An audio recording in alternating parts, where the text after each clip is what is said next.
Deputy Boyd-Barrett, please. Taoiseach, I believe your decision to lift the ban on evictions is absolutely unforgivable. And I think rather than engage in constant deflection, justification, in enunciating your supposed successes in housing policy or your plans for the future, you need to very simply tell the people who are facing homelessness what they are going to do. Most of the people who are facing eviction want to remain anonymous because they are scared, they are humiliated, they are terrified of the consequences of their situation for their children. So I'll just cite you a few examples, but not disclose the people's identity.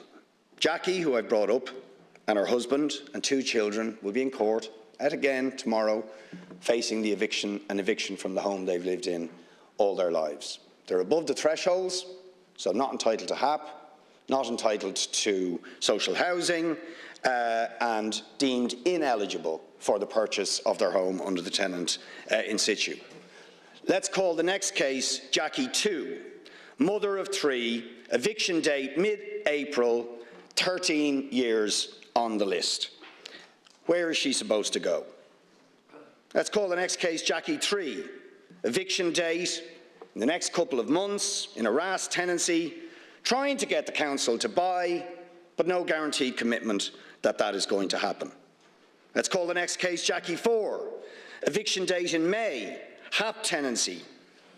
The council say the house is too expensive and too big for her because she's in a 3-bedroom house, but has apparently, according to them, only a 2-bedroom need, although she uses the extra bedroom to work from home. So they won't buy it.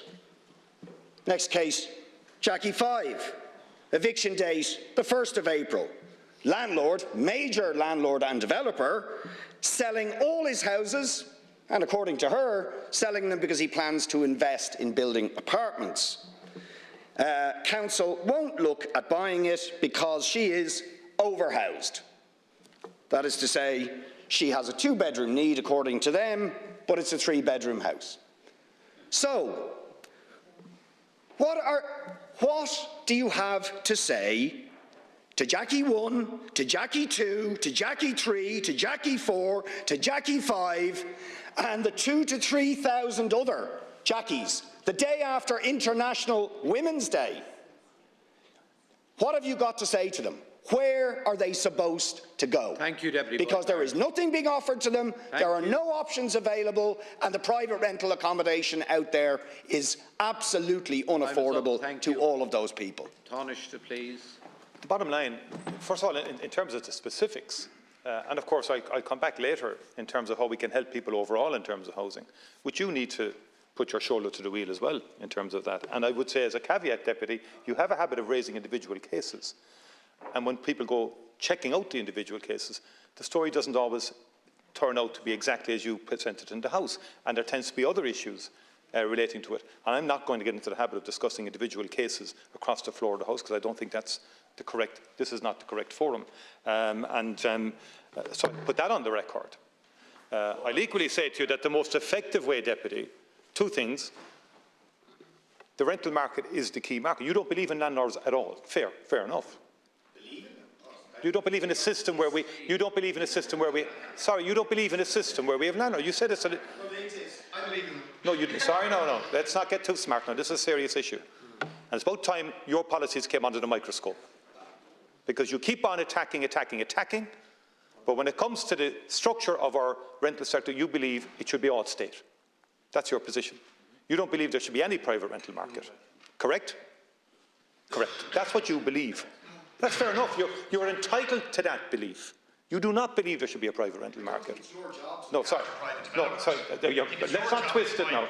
That is your position. My view is we need to increase the number of houses available to let. That's what we need to do.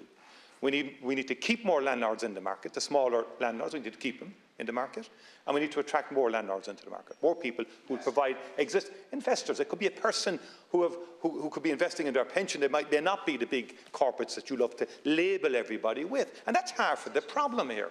People are getting out because they see the kind of attitudes that are being developed. And if you're interested in homelessness in the fullness of time, we've got to do social housing, which we are doing. So we did 10,000 last year. Sinn Féin saying we can magic up 20,000. You can't magic up 20,000 bills in 1 year. We delivered 10,000 in 2022.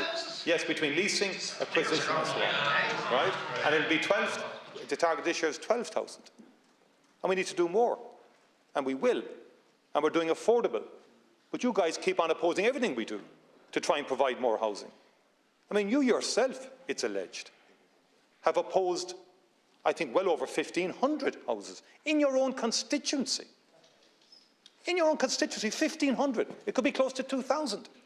And in one case, you said it will dampen the Victorian ambience of the area in Mountstown. And then you come in here and shout about a housing crisis? The Jackies that you mentioned would have a far better opportunity of getting more sustainable housing if we all treated the housing crisis as a crisis and not engage in NIMBYism in your own constituency, opposing left, right and centre.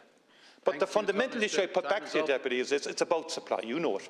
Time is up, please. And if this measure would ultimately, medium-term, dampen supply, which would create more homelessness in the fullness of time. That's no question about that. Yeah, it's obvious you're dancing to the tune of the speculators and the developers, all right? Even your own eco-evaluation service has said there's no problem with planning permissions or indeed people putting in submissions on what are build-to-rent, totally unaffordable developments, right, that are charging Jackie, who you tried to cast disgracefully aspersions on now. That's what you've actually just done. You have. You have.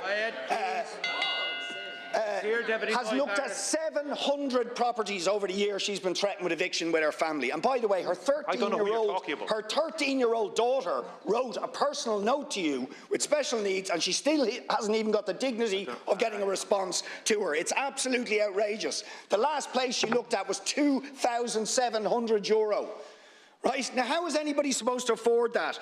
Currently, today, there are 11 two-bedroom properties available in Dunleary. Do you know what the average rent is? €2,900. The highest HAP threshold is €1,900.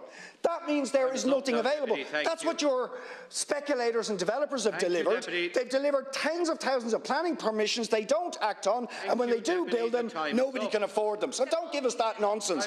What are the Jackies supposed to do? Where are they supposed to go? Have you got an answer for them?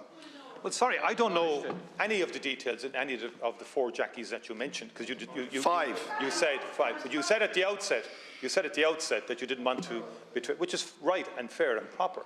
But you do have a habit, and I've experienced it myself on the floor of the House, of giving a version of stories which doesn't always turn out to be the comprehensive story. Leave it at that. But what I would say to you, in terms of the County Council, in the case that you mentioned, the County Council should buy the house. Simple. They should. They can buy over the threshold. They should buy the house in situ. And the directive is going out. No, you answered an answer.